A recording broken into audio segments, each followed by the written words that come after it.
So for people like you and me who aren't shooting $1 million budget videos, I like to think that the location that you select is going to do 70% of the work for you for your video, and it's going to add the most amount of production value as possible if you're selecting a good location. So here are 5 tips on how to decide whether this location is good for your production or not.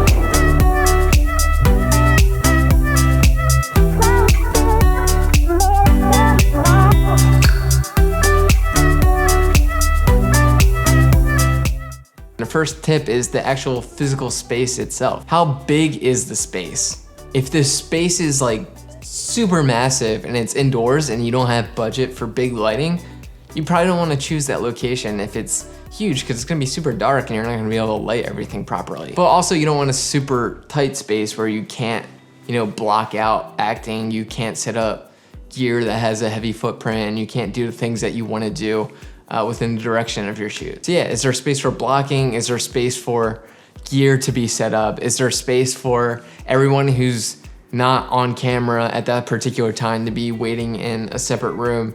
Are there bathrooms?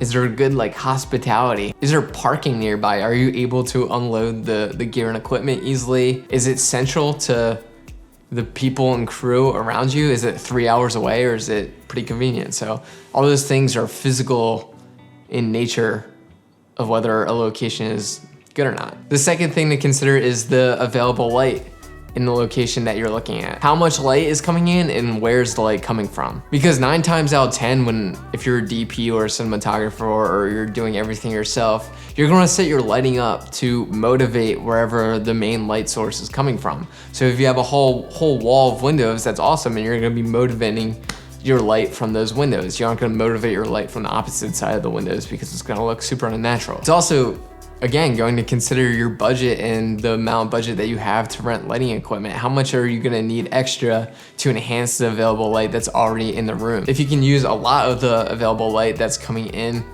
through the windows, that's gonna save you a lot of money in your budget. It's also super important to consider what time of day you're going to be shooting and going to be in that space, because time of day is gonna affect how light is coming in through the space, how the available light is coming in through the space. Is it coming through harsh at sunset? Is it being balanced a certain way when it's high noon? Is the sun not coming in at all at specific times of the day?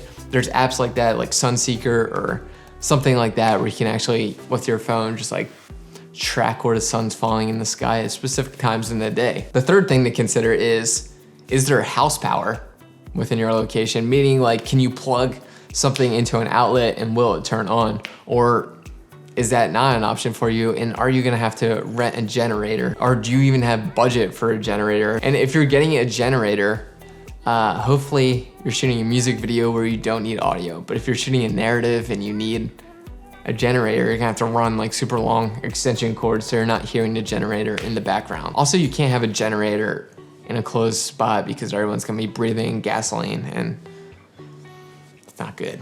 The fourth thing to consider when selecting a location is how versatile your location's going to be. You're gonna save yourself a lot of money if you can work with different spots within the same location, because you're only gonna have to pay for one location. So the fifth and last thing that you want to consider is who is the tenant of the location that you're dealing with. Is the tenant someone who is going to be awesome, or is there going to be someone who's super easy to work with? Is this tenant gonna just kind of leave you alone and let you do your thing and not step in and be like, no, you can't do that. No, you can't haze up the room. No, you can't light a rose on fire in the middle of the warehouse. No, you can't, plug into that specific outlet or turn off the lights overhead. So you want to make sure that you have a tenant and you're dealing with a tenant who isn't gonna have strict rules, is gonna let you come out and scout the location, let you come early in the morning, stay late at night, and do whatever you need to do to get that shoot done, because time is of the essence on small budget shoots that me and you are shooting. And I guess another thing to consider, so a bonus one, is just budget. Are you able to afford it with the budget that you're working with? And 9 times out of 10, it's probably no, but you're gonna have to do it anyway because you have no other options. So yeah, locations are huge when you're shooting lower budget things, because they're gonna add a lot of production value if you select the right location, and yeah, you're gonna save yourself money and make some beautiful projects. So yeah, make sure you consider those things when you're selecting a location. Thanks guys, love you.